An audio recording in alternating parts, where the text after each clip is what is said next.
In the dark waters of the Solomon Islands, between 1942 and 1943, a quiet transformation took place. American PT boats, built for torpedoes and speed, were altered by necessity.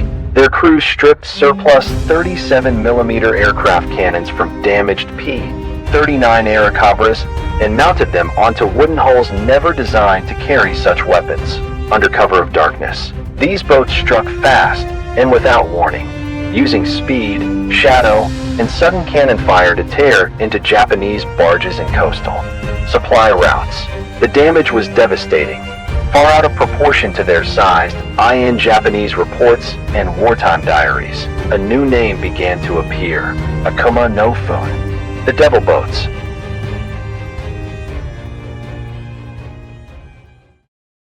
October 14th, 1942, 0200 hours. Tulagi Harbor, the Solomon Islands. The humidity inside the cockpit of a patrol boat sat heavy enough to weigh on the lungs, a thick, salty mist that clung to the skin of every sailor stationed in the South Pacific. For the crew of motor torpedo boat Squadron 3, Ron 3, the silence of the harbor was deceptive. Just across the channel, on the beleaguered island of Guadalcanal, the night sky flickered with the artificial lightning of naval artillery. This was the height of the campaign, a time when the waters between Florida Island, Savo Island, and Guadalcanal earned the name Iron Bottom Sound due to the sheer tonnage of steel hulls resting on the seabed. Lieutenant Commander Alan P. Montgomery, commanding Squadron 3, reviewed the operational status of his boats. They were 80-foot Elco PT boats, constructed of mahogany planking and powered by 3 Packard 4M 2500 engines. On paper, they were the Mosquito fleet, designed to dash in at 40 knots, unleash heavy Mark 8 torpedoes against capital ships, and vanish into the darkness. However, the reality of the Solomon Islands campaign had shifted the tactical landscape beneath their feet. The Imperial Japanese Navy, adapting to the loss of air superiority during the daylight hours, had initiated the Tokyo Express.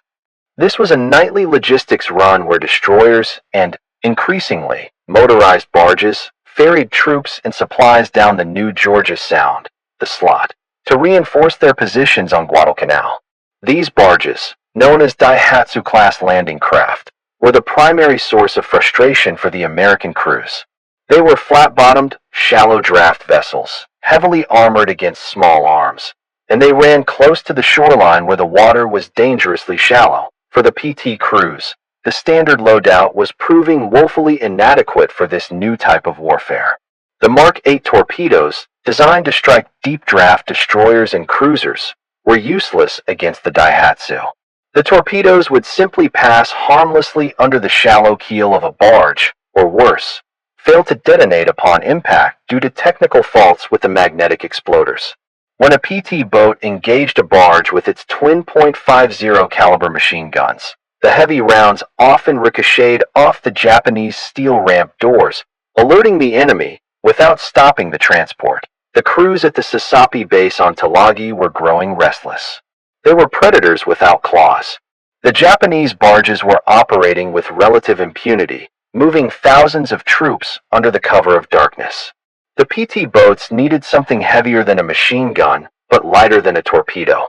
They needed a weapon that could crack the armor of a landing craft and suppress the return fire from the Japanese infantry aboard. The solution would not come from the Navy supply chain, which stretched precariously thin across the Pacific. It would come from the airfield across the Sound. Henderson Field, the pivotal objective of the entire campaign, was a graveyard of aircraft. The intense shelling by Japanese battleships Kongo and Haruna just nights prior had left the airfield cratered and littered with damaged aircraft. Among the wreckage were the Bell P-39 Airacobras of the Army Air Forces. The P-39 was a controversial aircraft. While it struggled at the high altitudes required to intercept Japanese bombers, it possessed a unique design feature: a massive Oldsmobile T9, later designated M4, 37mm automatic cannon firing through the propeller hub. It was a weapon designed to destroy tanks and bombers, firing a high explosive shell weighing over a pound. With so many P-39s grounded due to mechanical failure, combat damage, or a lack of high-altitude capability, the armorers at Henderson Field found themselves with a surplus of heavy ordnance that could not fly. Word of these available cannons drifted across the channel to the PT base at Tulagi. For the innovative mechanics and gunners mates of the Mosquito fleet, the idea was born out of sheer necessity. If the Army couldn't fly the guns, perhaps the Navy could float them. It was an unauthorized, experimental, and desperate field modification that would fundamentally alter the night war in the Solomons. The engineers began the arduous task of salvaging the heavy cannons from the wrecked fuselages, transporting them by boat to Tulagi, and confronting the immediate engineering challenge: how to mount an aircraft cannon, designed to be encased in an engine block, onto the plywood deck of a high-speed boat. November 1942. The repair depot, Sasapi Base, Tulagi. The physical transfer of the 37mm M4 cannons from Henderson Field to Tulagi was a logistical feat in itself, conducted under the constant threat of air raids and artillery observation. Once the weapons arrived at the PT base, the true challenge began. The M4 cannon was approximately 7 feet long and weighed close to 200 pounds without its mount or ammunition. In the nose of a P-39 Airacobra, the weapon was rigidly mounted, with the aircraft's entire airframe absorbing the immense recoil forces. On the forecastle of a PT boat, there was no such structure. The base engineers and boat crews, often working shirtless in the stifling tropical heat, had to fabricate mounts from scrap metal and salvaged materials. There were no blueprints and no instruction manuals for this conversion. They utilized rusty angle iron, pipe fittings, and heavy timber to create a pintle mount that could be bolted to the forward deck. The primary concern was the structural integrity of the boat itself. The Elco PT boat was essentially a racing shell made of mahogany and plywood. The recoil of a 37mm cannon was significant. There was a genuine fear that sustained fire might rip the mount purely out of the decking or crack the hull frames.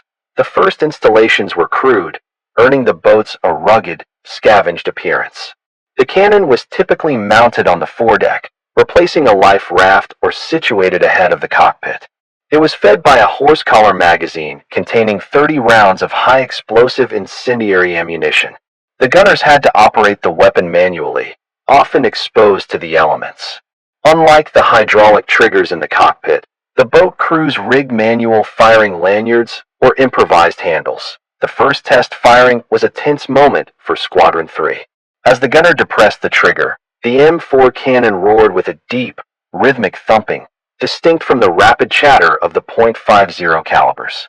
The muzzle flash was blinding in the night, a distinct disadvantage for maintaining night vision, but the impact was undeniable. The 37mm shells traveled with a flat trajectory and detonated with significant force. The recoil shook the entire 80-foot vessel, rattling instruments and teeth, but the mounts held. The plywood did not splinter. By late November and early December 1942, the first of these barge busters were ready for patrol. The tactics of the PT boats shifted immediately. No longer would they rely solely on the difficult torpedo runs. Now, they could engage the enemy on their own terms. The mission profile changed from interception to interdiction. The boats would idle in the dark waters near the coastlines of Guadalcanal and New Georgia, engines muffled, waiting for the shadows of the Japanese barges to detach from the shoreline. The first combat engagement with the new weapon proved the validity of the concept. A patrol of PT boats, spotting a convoy of Daihatsu barges laden with supplies, maneuvered to cut them off. In previous weeks, this would have been a dangerous stalemate. Now, the lead PT boat opened fire at 500 yards. The 37mm rounds bridged the distance in seconds. The effect on the target was immediate and catastrophic for the supply convoy. The high-explosive shells punched through the thin steel plating of the barges, detonating inside the cargo holds or engine compartments. The impact of the rounds often ignited fuel stores and ammunition, turning the dark water into a chaotic scene of fire and smoke. The Japanese crews, accustomed to the lighter machine gun fire that they could weather behind their armor, found their protection rendered obsolete. The psychological impact was as potent as the kinetic one. For the Japanese soldiers and sailors on the barges, the sudden appearance of heavy, rhythmic cannon fire from a small, fast-moving shadow was disorienting.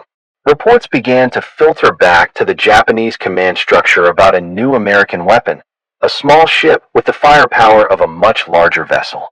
In the diaries recovered later, and in the post-war interrogations, the Japanese personnel described the confusion of these engagements. They could not identify the platform attacking them.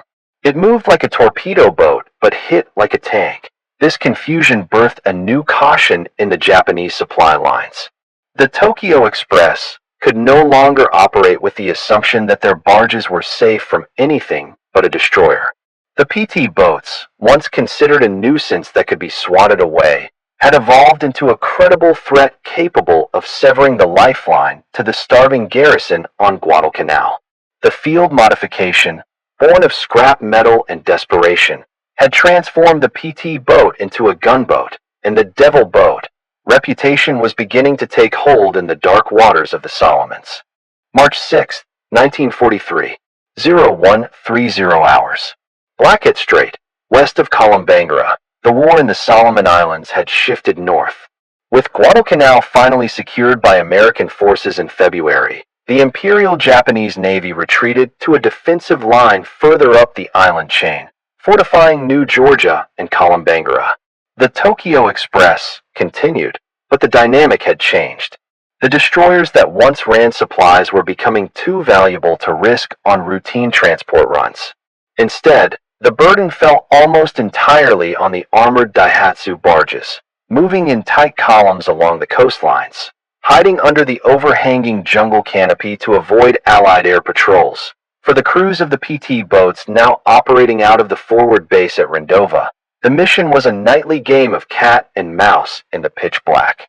Lieutenant, junior grade, Robert J. Searles, skippering PT 109 prior to John F. Kennedy's command, and other captains in the squadron quickly realized that the 37mm M4 cannon was not just a weapon of opportunity. It was a tactical necessity for this specific environment. The geography of the Blackett Strait was treacherous. Reefs and shoals meant that the deep water destroyers of the U.S. Navy could not pursue the Japanese barges into the shallows. Only the shallow draft PT boats could follow them into the lagoons. Here, the P-39 conversion proved its worth. The M4 cannon had a slow rate of fire compared to a machine gun, roughly 150 rounds per minute, and a limited magazine capacity, often requiring the loader to physically swap out the heavy 30-round horse-collar magazines in the heat of battle. However, its range and hitting power were unmatched by anything the Japanese barges could mount and return on this particular night. The water was calm, a glassy sea that terrified PT skippers because it made the phosphorescent wake of their boats visible for miles to enemy lookouts and floatplanes. The patrol caught the silhouette of 3 enemy barges moving against the dark backdrop of the volcanic cone of Columbangara. The engagement began not with a torpedo spread, but with the distinct, heavy thumping of the 37mm. The lead PT boat closed to 800 yards. The gunner, strapped to the improvised mount, walked the tracers onto the lead barge. When the M4 high-explosive shell struck, it did not merely puncture, it shattered. The wooden and steel structures of the Daihatsu disintegrated under the impact of the 1.3-pound projectiles. Japanese records from the 8th Fleet described these encounters with growing alarm. Survivors reported that the American boats were engaging from outside the effective range of the barge's defensive machine guns. The 37mm shells were tearing through the engine blocks of the landing craft, leaving them dead in the water, drifting and burning. The Devil boats were effectively severing the supply arteries of the Japanese garrisons, starving the troops on the islands of rice and ammunition. The psychological toll was compounding the physical damage. The Japanese crews knew that the darkness, once their ally, now had a predator with a cannon that could sink them in a single burst. May 1943. Coastal waters off New Georgia. War is a cycle of measure and countermeasure. The Imperial Japanese Navy, realizing that their supply barges were being slaughtered by the upgunned American PTs, did not sit idly by. They began a rapid program of field modifications of their own, initiating an arms race on the roofs of the tiny boats. Intelligence reports reaching the desk of Commander Melvin H. McCoy at the PT base indicated a disturbing trend. The Daihatsu barges were no longer just transport vessels. They were becoming flak barges. The Japanese began mounting their own heavy weaponry, 25mm Type 96 anti-aircraft cannons, and, in some cases, 37mm anti-tank guns lashed to the decks of the landing craft. They also began reinforcing the steel ramp doors with sandbags and extra plating to absorb the American fire. The skirmishes in the slot evolved from ambushes into brutal, close-quarter slugfests. The 37mm M4 cannon on the PT boats, originally scavenged from the P-39, was now meeting near equal resistance. The nights of May were marked by intense tracers exchanges of green, Japanese, and red, American, crossing in the dark. During one documented patrol near the Russell Islands, a PT boat section engaged a group of these up-armored barges. The American crews were shocked when their opening volley was met not with sporadic rifle fire, but with the heavy, rhythmic pounding of 25mm autocannons. The Type 96 shells tore through the mahogany hulls of the PT boats, shattering the plywood and causing grievous casualties among the exposed deck crews. The fragility of the PT boat was exposed. While the boats were fast, they had zero armor protection. A single hit from a Japanese 25mm round in the engine room could sever fuel lines, igniting the 3,000 gallons of high-octane aviation gasoline carried in the tanks. The crews called the boats the plywood coffins for a reason. Despite the increased risk, the P-39 cannon remained the primary equalizer. The PT crews adapted their tactics again. They stopped attacking singly and began coordinating attacks. One boat would use its .50 caliber machine guns to suppress the Japanese gunners on the barge, forcing them to duck behind their steel shields. While the enemy was suppressed, the second PT boat would maneuver to the flank and utilize the heavy 37mm cannon to punch through the side hull or the engine compartment of the barge, aiming for the waterline. It was a brutal, visceral form of naval warfare fought at ranges often less than 100 yards. The barge busters were taking damage, returning to base with holes in their hulls and wounded sailors, but they were winning the war of attrition. The Japanese were losing barges faster than they could build them, and the troops on New Georgia were growing weaker by the day. The success of the P-39 adaptation was so profound that it began to influence official Navy design. The field mod was becoming doctrine. July 1943. Kula Gulf, Central Solomons. The campaign for New Georgia was a grueling, muddy affair ashore, and at sea, it was a nightly brawl. The United States Navy had launched Operation Toenails, the invasion of the New Georgia Islands, and the Japanese resistance was fierce. The waters of the Kula Gulf and Vela Gulf became the new hunting grounds for the PT squadrons. By this stage of the war, the 37mm M4 aircraft cannon was no longer a curiosity or a rare experiment found on only a few boats. It was becoming the defining feature of the barge busters. The tactical doctrine had matured. Squadron commanders now understood that the heavy cannon allowed them to act as literal interdiction craft, essentially floating artillery. The 37mm's high explosive shells were effective not just against the steel hulls of the Daihatsu barges, but also against the shoreline itself. During the moonless nights of July, PT boats were frequently tasked with strafing Japanese shore batteries and supply dumps located along the beaches. The M4 cannon, designed to pierce aerial targets and light armor, proved devastating against soft targets on land. A single hit from the 37mm could ignite a fuel drum or collapse a machine gun nest. The PT crews, operating close to the mangrove swamps, would cut their engines to silent run, drifting on the current until they identified the muzzle flashes of Japanese positions firing at American landing craft. Then, they would unleash the automatic cannon. One specific engagement in the Vela Gulf highlighted the weapon's versatility. A patrol of PT boats encountered a large motorized barge that was heavily camouflaged with palm fronds, drifting near the shore to blend in with the jungle. A standard torpedo attack was impossible due to the shallow reef. The PT skipper ordered the gunner on the 37mm to open fire. The first burst stripped away the camouflage, revealing the armored ramp of the barge. The subsequent rounds, fired in a steady rhythm, punched through the plating. What made this engagement significant was the Japanese response. Japanese infantry on the shore began firing mortars at the PT boats. The American boats, rather than retreating, shifted their 37mm fire to the beach. The flat trajectory of the aircraft cannon allowed the gunners to thread shells directly into the tree line, suppressing the mortar crews with precision that the boat's .50 caliber machine guns could not match at that range. The Devil boat reputation was solidifying. Japanese prisoner interrogations from this period revealed a distinct fear of the automatic cannon boats. The Japanese troops called the weapon impacts hammer blows. Unlike the strafing of an aircraft which passed in seconds, the PT boat could linger, pounding a target until it was utterly destroyed. The M4 cannon had transformed the PT boat from a hit-and-run assassin into a sustained combatant. October 1943. The boatworks, wwii late 1943, the success of the scavenged P-39 cannons had forced a shift in naval philosophy.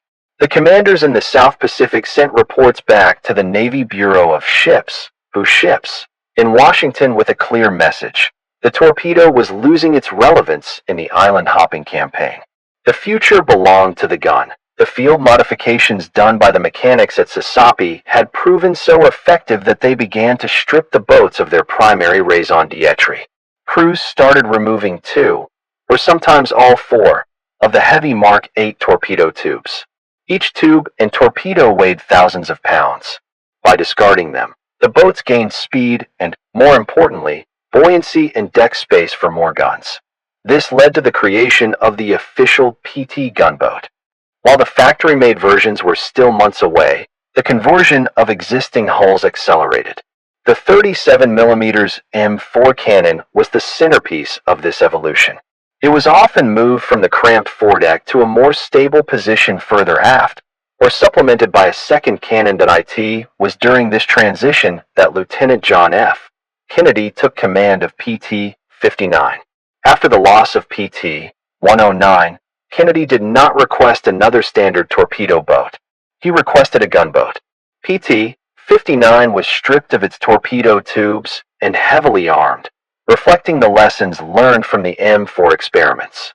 While PT-59 famously mounted .50 calibers and 40mm Bofors, the doctrinal shift that allowed for such a vessel was entirely paved by the success of the 37mm aircraft cannon modifications. The supply chain finally caught up with the innovation. The Navy began shipping official installation kits for the 37mm, replacing the rusty angle iron and timber mounts improvised by the crews in 1942. These new mounts were sturdier, offering better traverse and elevation control, allowing the gunners to track moving targets with greater ease. However, the spirit of the weapon remained unchanged. It was an Army weapon, firing Army ammunition, mounted on a Navy boat. The logistics remained a headache. PT crews often had to scrounge specific M4 ammunition from Army Air Forces depots, trading bottles of whiskey or captured souvenirs for crates of 37mm high-explosive shells. The Devil boats had effectively closed the slot. By the end of 1943, the Japanese barge traffic had been decimated. The cost to the Japanese logistics network was catastrophic. Thousands of tons of supplies and reinforcements destined for the front lines never arrived, sent to the bottom of the iron bottom, sound by a weapon that was never supposed to touch the water.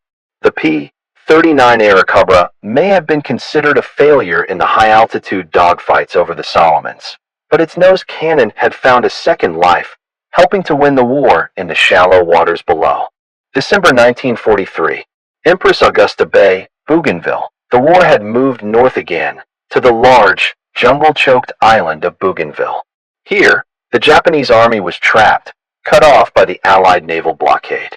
The Tokyo Express had ceased to be a destroyer run. It was now almost exclusively a barge war, a desperate attempt to ferry rice and ammunition to starving garrisons along the coast. For the PT boats of the United States Navy, this was the zenith of their operational history as gunboats. The improvisations of 1942 had given way to standardization. The success of the scavenged P-39 cannons had convinced the Bureau of Ordnance to release official stocks of the 37mm M9 automatic cannon, a variant of the M4 aircraft gun, specifically for PT boat installation. These were no longer rusted tubes held together with scrap iron.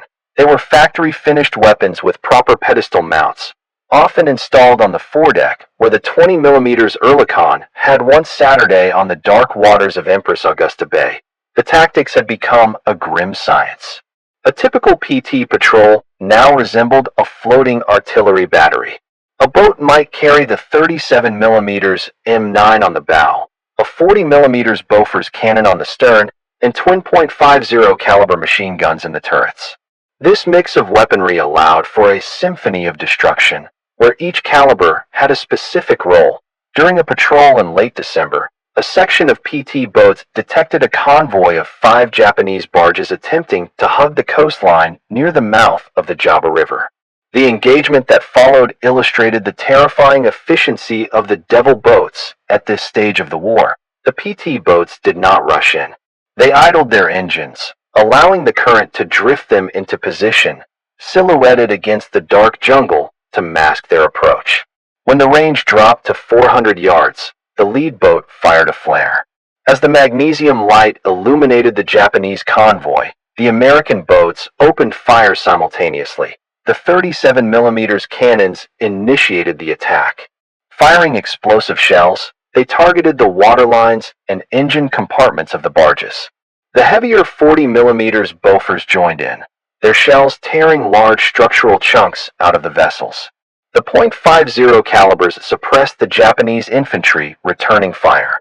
Within minutes, 3 of the barges were burning fiercely, their ammunition stores cooking off in bright, erratic flashes. The remaining 2 attempted to beach themselves, only to be raked by the 37mm fire until they were rendered inoperable. This was total interdiction. The Japanese supply lines were not just disrupted, they were erased. The 37mm cannon, once a desperate solution for a lack of torpedo targets, had become the primary instrument of the blockade. It allowed the PT boats to stand off outside the range of small arms and systematically dismantle the enemy logistics network. The devil boat had become the undisputed master of the shallow water night. November 1945. Samar, the Philippines. The war ended not with a bang, but with a signature on a battleship deck in Tokyo Bay. But for the PT boats that had fought their way from the Solomons to the Philippines, the end was far more ignoble. By late 1945, the United States Navy possessed a massive surplus of vessels. The wooden PT boats, with their high-maintenance Packard engines and gasoline tanks, were deemed unnecessary for the post-war fleet. They were worn out, their hulls waterlogged and scarred from years of tropical service and combat. The cost to transport them back to the United States was higher than the value of the boats themselves at the PT base in Samar. The order was given: stripping and destruction. The crews, many of whom had served on these boats through the terrifying nights of the barge wars, began the somber task of dismantling their vessels. The high-value equipment was removed: the Packard engines, the radios, and the weaponry that on the docks. Piles of ordnance grew. Among the standard naval guns lay the weapons that had defined the Solomons campaign: the 37mm automatic cannons. Some were the official M9 models, but others were the old, battered M4S, the original P-39 noses that had been salvaged from the wrecks of Henderson Field 3 years prior. These guns, which had once been the only thing standing between a PT crew and a Japanese armored barge, were now just scrap metal, destined to be melted down or dumped. Once the boats were stripped of anything valuable, they were towed out into the harbor and lashed together. The final act was one of utility, not ceremony. The hulls were soaked in the same high-octane aviation fuel that had powered them. A flare was fired. The fires burned for days. The mahogany and plywood, seasoned by salt and sun, consumed itself in a black pall of smoke that hung over the bay. The devil boats, the terror of the Tokyo Express, the vessels that had carried heavy aircraft cannons where no cannon was supposed to be, were reduced to ash and driftwood. History often focuses on the atomic bomb or the aircraft carrier as the decisive weapons of the Pacific War. But in the narrow, dark channels of the Solomon Islands, victory was built on ingenuity. It was won by mechanics who looked at a wrecked airplane and saw a way to save a boat. It was won by sailors who took an unauthorized weapon into battle and changed the doctrine of naval warfare. The 37mm P-39 cannon on the PT boat remains a testament to that spirit, a reminder that when the official tools of war failed, American sailors forged their own path to victory.